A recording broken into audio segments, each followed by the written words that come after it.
ایک شخص جو اپنے دوستوں کے ساتھ باقاعدگی سے محفل میں شریک ہوتا تھا، اچانک کسی اطلاع کے بغیر اس نے آنا چھوڑ دیا۔ کچھ دنوں کے بعد ایک انتہائی سرد رات میں اس محفل کے ایک بزرگ نے اس سے ملنے کا فیصلہ کیا اور اس کے گھر گیا۔ وہاں اس نے اس شخص کو گھر میں تنہا ایک آتش دان کے سامنے بیٹھا ہوا پایا، جہاں ایک روشن آگ جل رہی تھی۔ ماحول کافی آرام دہ تھا۔ اس شخص نے مہمان کا استقبال کیا۔ دونوں خاموشی سے بیٹھ گئے اور آتش دان کے آس پاس رقص کرتے شعلوں کو دیکھتے رہے۔ کچھ لمحوں کے بعد مہمان نے ایک لفظ کہے بغیر جلتے انگاروں میں سے ایک کا انتخاب کیا جو سب سے زیادہ چمک رہا تھا۔ اس کو چمٹے کے ساتھ سائیڈ میں الگ رکھ دیا اور پھر بیٹھ گیا۔ میزبان ہر چیز پر دھیان دے رہا تھا۔ کچھ ہی دیر میں تنہا انگارے کا شعلہ بجھنے لگا۔ تھوڑی ہی دیر میں جو پہلے روشن اور گرم تھا، کوئلے کے کالے اور مردہ ٹکڑے کے سوا کچھ بھی نہیں رہ گیا تھا۔ سلام کے بعد سے بہت ہی کم الفاظ بولے گئے تھے۔ روانگی سے پہلے مہمان نے بیکار کوئلہ اٹھایا اور اسے دوبارہ آگ کے بیچ رکھ دیا۔ فوری طور پر اس کے چاروں طرف جلتے ہوئے کوئلوں کی روشنی اور حرارت نے اسے دوبارہ زندہ کر دیا۔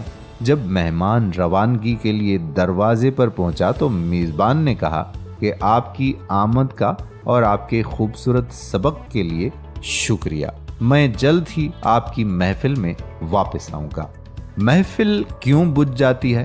بہت آسان ہے، کیونکہ محفل کا ہر ممبر، زندگی کا ہر رشتہ ایک دوسرے سے توانائی اور حرارت لیتا ہے۔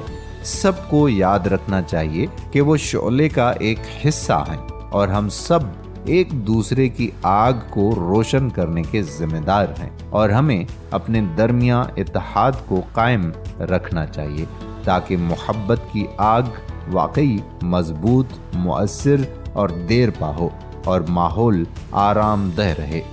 زندگی میں کسی کی آس کی آگ بجھنے لگے تو اپنے تعلق کی حرارت سے اسے زندگی کا احساس دیجیے۔ یہی ہماری زندگی ہے اور اسی طرح سے ہماری زندگی میں حرارت پیدا ہوتی ہے، جو حرارت ہمیں زندہ رکھے ہوئے ہے۔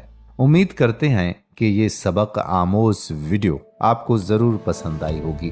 کیا پتہ بہت سارے لوگ ایک دوسرے سے روٹھے ہوئے ہوں، اس لیے ان لوگوں کے ساتھ بھی اس ویڈیو کو ضرور شیئر کیجیے تاکہ انہیں بھی ایک سبق حاصل ہو اور وہ ایسا کرنے سے باز آ جائیں اور اپنے دوستوں احباب کے ساتھ جائیں۔ اگر ویڈیو پسند آئی ہو تو لائک بھی کریں، شیئر بھی کریں۔ آپ کے کمنٹس ہمارے لیے ویلیویبل ہیں۔ اپنے کمنٹس ضرور لکھا کیجیے۔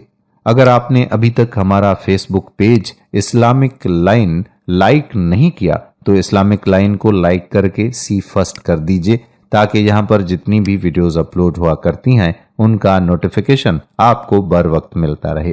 ساتھ ہی ہمارے یوٹیوب چینل اسلامک لائن کو سبسکرائب کر کے بیل کے آئیکن کو پریس کر لیجیے۔ آنے والی ویڈیو تک آپ کا میزبان قادر بخش کلہوڑو آپ سے اجازت چاہتا ہے۔ دعاؤں میں رکھیے گا یاد۔ اللہ حافظ۔